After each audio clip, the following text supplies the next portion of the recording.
সবাইকে যেন কবুল করে, সকলে বলেন আমিন। চলেন আমরা বাড়ির দিকে যাই ইনশাল্লাহ। একটু চলেন। তাহলে ওঠেন কেন? একজনও উঠতে পারবেন না ভাই, বিশ্বাস করেন। আমি অহংকার করছি না। এই যে কোরআনের এই মাহফিল, আল্লাহি রব্বিল কাবা, কাবার রবের কসম করে বলি, মানুষ যোগ্যতা অযোগ্য মানুষ হতে পারে, কিন্তু আল্লাহর রহমত মায়ের দোয়া সাথে আছে। কোনো মাহফিল থেকে লোক ওঠে না, এটা আল্লাহর রহমত। সুবহানাল্লাহ বলেন। চাইলেও আবার অনেক জায়গায় বসানো যায় না। সব যিনি করতে পারেন তিনি কে? অর্ধজাহানের খলিফা হযরত ওমর আটার বস্তা নিয়ে দৌড় দিলেন, মনে আছে? আটার বস্তা নিয়ে যখন তিনি দৌড় দিলেন, যাওয়ার পরে সালাম দিয়ে তাঁবুর ভিতরে প্রবেশ করলেন। কি দিয়ে? আর একটু জোরে বলেন, কি দিয়ে? আমি মাঝে মাঝেই শিক্ষাটা দিয়ে যাচ্ছি ভাই। সালাম দিয়ে প্রবেশ করলেন, তার মানে শিক্ষা হলো এখানে সালাম দিয়ে প্রবেশ করতে হবে যার বাড়িতেই যান। সূরা নূরের আল্লাহর হুকুম, নামাজ পড়া যেমন ফরজ, কারোর বাড়িতে প্রবেশ করতে গেলেও সালাম দিয়ে প্রবেশ করতে হবে, অনুমতি নিয়ে, এটাও ফরজ।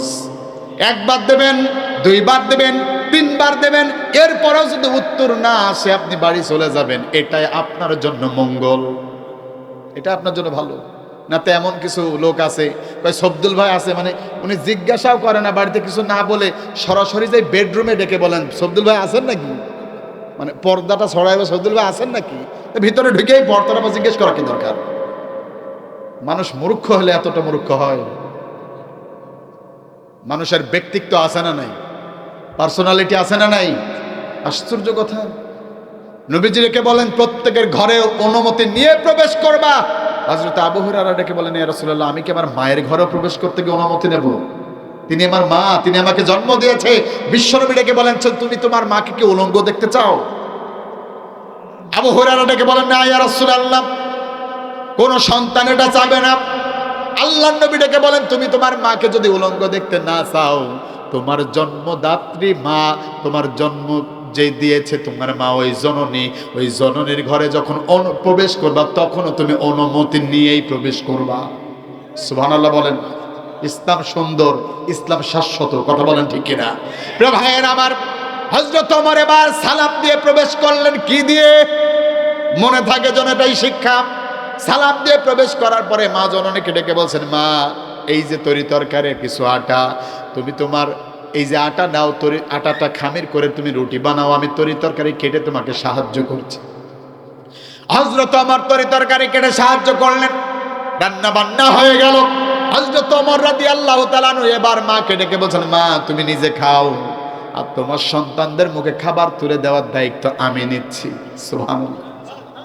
এইরকম যখন অবস্থা হয়ে গেল, এই অবস্থাতে মা জননী এবার লক্ষ্য করলেন, আহারে, এত রাতে কোন পথিক আমার বাড়িতে আসলো, আমি তারে চিনি না, কিন্তু আমি তাকিয়ে দেখলাম খাবার তো নিয়ে আসলোই, শুধু এতটুকুই না, তিনি আমার সন্তানদেরকে কোলে নিয়ে উরুর উপরে বসায়া খাবার মুখে মুখে তুলে দেখছে।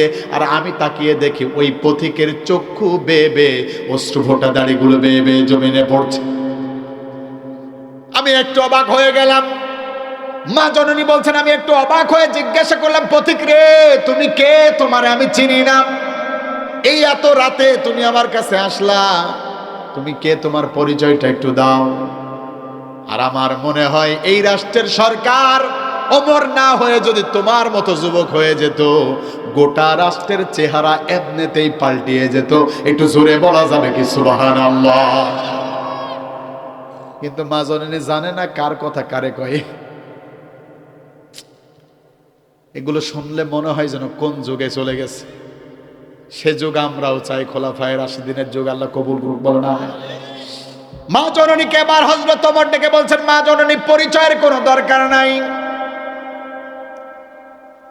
তুমি আগামীকালকে ওমরের রাজ দরবারে যাবে, আমি সেই জায়গায় থাকবো, আমি তোমারে কিছু দেওয়ার ব্যবস্থা করে দেব, ওই জায়গায় আমি থেকে যাব, কোনো সমস্যা নেই, তুমি আসো। মা জননীকে এই কথা বলে হযরত ওমর বেরিয়ে পড়লেন। পরের দিন সূর্য যখন পূর্ব দিগন্তে উদিত হলো, এই অবস্থায় তার সন্তানগুলোকে নিয়ে মা জননী ওমরের রাজ দরবারের দিকে হাজির হতে লাগলেন। আস্তে করে যখন রাজদরবারে প্রবেশ করলেন, প্রবেশ করার পরেই দেখেন আহারে গতকাল রাতে যেই মানুষটা আমার জন্য এত কষ্ট করলো, যাকে আমি বললাম এই রাষ্ট্রের সরকার ওমর না হলে তুমি ভালো হতে, তুমি যদি হয়ে যেতে রাষ্ট্রের চেহারা পাল্টিয়ে দিত। আহারে আজকে তাকায় দেখি ওই মানুষটা অন্য কোনো মানুষ ছিল না, উনি ছিলেন হযরতে ওমর। এই অবস্থায় মা জননী বলেন আমি থমকে দাঁড়ালাম, দুটি হাত জোর করে ডেকে বলেন আমিরুল মুমিনিন, আপনি দয়া করে আমারে মাফ করে দেন, আমি আপনারে চিনতে পারি নাই, দয়া করে আপনি আমারে মাফ করে দেন। হযরত ওমর সিংহাসন থেকে নেমে আসলেন, মা জননীর সামনে গেলেন, দুখানা হাত জোর করে বলেন মা জননী তুমি আমার কাছে কেন ক্ষমা চাও? তুমি আমার কাছে ক্ষমা চাওয়া তোমার কোনো প্রয়োজন নাই, বরঞ্চ তুমি আমারে ক্ষমা করে দাও। গত 3 দিন তোমার কাছে খাবার পৌঁছাতে পারে নাই, 3 দিন যেই কষ্ট করেছো ও মা তোমার কাছে আমি নিজে একটু ক্ষমা ভিক্ষা চাচ্ছি মা, দয়া করে এই 3 দিনের কষ্টের কারণে আগামীকাল কিয়ামতের ময়দানে তুমি আমারে আসামি বানায়া দিও না। এই তো সরকার, এমন যদি সরকার হতো গোটা দেশ এমনিই পাল্টে যেত, মানুষও পাল্টে যেত। কথা বলেন ঠিক কি না? এমন যদি হতো আমার দেশের শাসক হতো ওমরেরই মতো হতো, আবু বকরের মতো, এমন যদি হতো। তাহলে এই সমাজ ব্যবস্থাতেও ন্যায় বিচার আছে না নাই?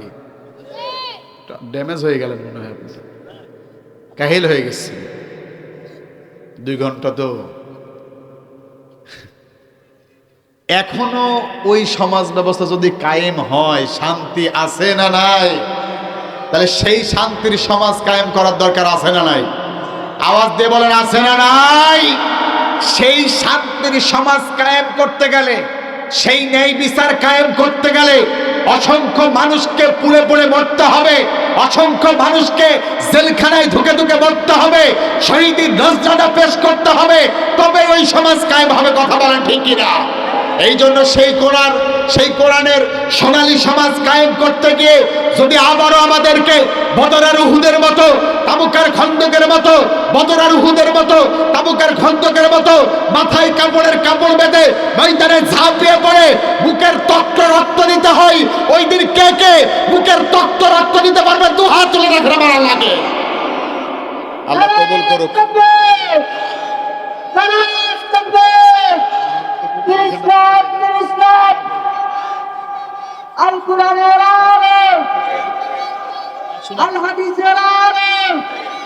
আল্লাহ আমাদের কবুল করুক। আরো জোরে বলেন আমিন। আল্লাহ আমাদের কবুল করুক, বলেন আমিন। এটা শুধুমাত্র মানুষ দেখানোর জন্য, এটা কার জন্য? একবার আল্লাহু আকবার বলছেন, সওয়াব কয়টা হয়েছে? 80টা। সুবহানাল্লাহ বলবেন না? এই জন্য আমরা কখনো হারি না, আমাদের হারানোরও কিছু নাই। আমরা মরলে গাজী নাকি? হ্যাঁ, বাঁচলে শহীদ। আমরা কি যদি মরে যাই আল্লাহর পথে শহীদ, আর যদি বেঁচে থাকি গাজী, তাহলে আমরা কেন মানুষকে দেখে ভয় কথা বলবো? এমন কোন নেতার জন্ম হয় নাই যেই নেতার রক্তচক্ষু দেখে একজন আলেম চুপ করে থাকতে পারে। কথা বলে ঠিক না? আলেম কখনো কোনো নেতার কথা মতো কথা বলবে না, আলেম কখনো কোনো সরকারকে খুশি করার জন্য কথা বলবে না। আমরা একমাত্র শুধুমাত্র খুশি করবো একজনকে, তিনাকে, যিনি আপনার আমার রব। কথা বলে ঠিক কিনা? এই জন্য আল্লাহকে মেনে আল্লাহর পথে চলে আল্লাহ যেন আমাদের সবাইকে দিনের পথে কবুল করে নেয়, তার পথে শহীদ মৃত্যু আমাদের নসিব করে দেয়। সকলে বলেন আমিন। তাহলে আল্লাহ পাক রব্বুল আলামিন বলছেন ইন্নাল্লাহা ইয়া'মুরু বিল আদলি, আল্লাহ ন্যায় বিচার করার কথা বলেছেন। আল্লাহ বলেছেন তোমরা ন্যায় বিচার করো। তাহলে আজ থেকে আমরা ইনশাআল্লাহ সমাজে, রাষ্ট্র, বাড়িতে, আমাদের সমস্ত জায়গায় আন্তর্জাতিক পর্যায় পর্যন্ত ন্যায় বিচার কায়েম করব ইনশাআল্লাহ। আল্লাহ কবুল করুক, বলেন আমিন। রাতে যে আপনি রাত 12টার পর বাড়িতে ফেরেন, আপনার বিবি খায় না, একটু জিজ্ঞাসা করবেন তুমি কি খেয়েছো? যদি বলে যে না, সাথে করে ডেকে নিয়ে খাবেন, এটাও ন্যায় বিচার। আর যদি না ডাকেন, ওটা অবিচার। হুজুরগিরি খেলে বাইরে করলে হবে না। আমি পৃথিবীর যেই প্রান্তেই থাকি না কেন, অন্তত 3 বার আমার বউয়ের কাছে আমি ফোন দিই। বলা ঠিক হইল না, কিন্তু বইলে ফেললাম। কয়বার? সকাল, দুপুর, রাত, মানে খাওয়ার সময়। আমি ফোন না দিয়ে খাইলে আমার ভাতই হজম হয় না। কে বলছে আপনি চাচা? ওই সাবজেক্টে তো নাই, আমি বউয়ের সাবজেক্টে আছি। মায়ের পা ধরে পড়ে বসে থাকা লোক আমি। মায়ের দোয়া না থাকলে, বাবার দোয়া না থাকলে এই পর্যায়ে ওঠা সম্ভব না চাচা। আল্লাহ আল্লাহ যেন আমাদের কবুল করে, বলেন আমিন। পৃথিবীর চান কি? কি চান? বাবা, আমি মনে করলাম শেষ করব, কিন্তু চাচার কথাতে কথায় লতা বেড়ে গেল। আমি শেষই করছি, সমস্যা নাই। বাবা আহারে চাকরি করে, কোনো সমস্যা নাই। বাবা চাকরি করে 10টা সন্তানকে একসাথে লালন পালন করে, কোনো সমস্যা নাই। বাবা আজকে চাকরি নাই বলে বাবাকে চাকর বানানো হয় না? অধিকাংশ ফ্যামিলিতে এখন শ্বশুর শাশুড়ির সাথে থাকেই না। বিয়ে হয়েছে 1 মাস, কয় যে আলাদা করে দাও, আলাদা করে দাও, একসাথে থাকবো না। বাপের বাড়ি থেকে হাড়ি খুলি যা আছে সব নিয়ে এসে খাবো, আছে না? কেন হয় জানেন? পর্দার আইন কায়েম নাই, পর্দা নাই। টেডি যুগের টেডি মেয়েকে যখন ধরে নিয়ে আসা হয়, ওই মেয়ে এসে বাপ মাকে সাথে নিয়ে খাবে না, এটাই স্বাভাবিক। এই জন্য পরিবর্তন দরকার। আপনি নামাজি, আপনার ঘরটাকে নামাজি বানান।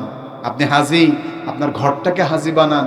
60 বছর বউয়ের বয়স, 60 বছরের বউকে পর্দা করাচ্ছেন, 16 বছরের মেয়ের বয়স, তারে পর্দা করান না। ধরা তো খাওয়াই লাগবে একদিন, বাঁচার কোনো উপায় থাকবে না। এই জন্য অনেক কথা হয়ে গেছে অলরেডি। আর মা বাবার চেয়ে শ্রেষ্ঠ কোনো নিয়ামত পৃথিবীতে একটাও নাই। দয়া করে এই জায়গায় বেয়াদবি করেন না। আপনি যদি মনে করেন আপনার রিজিক বাড়ুক, মায়ের পায়ের নিচে পড়ে থাকবেন, রিজিকের ব্যবস্থা আল্লাহ করে দেবে ইনশাআল্লাহ। মাকে খুশি করেন।